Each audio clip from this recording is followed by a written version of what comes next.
order 1. So you have example from differential equation to algebraic equation. Okay?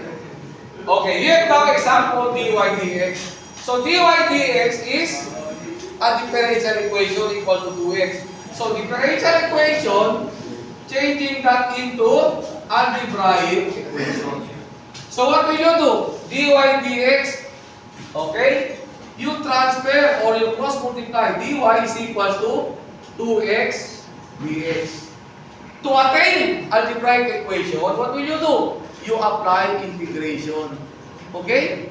So the first lecture that we had, chapter 1, algebraic, you apply differential calculus. Now, given differential equation, you apply integral calculus. Okay? You apply integral. Okay? So you have this. And then you have, when you integrate, you only use the power formula. You put 2 outside, integral of x dx. And then you use the power formula. 2, the power formula is 1 plus 1 over 1 plus 1. You always put plus c. Constant. Okay? When you integrate something, always remember, when you integrate,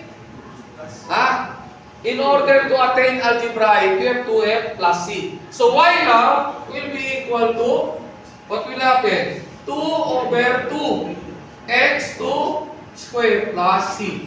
Simplify more, it will have x squared plus c. So this will be your answer.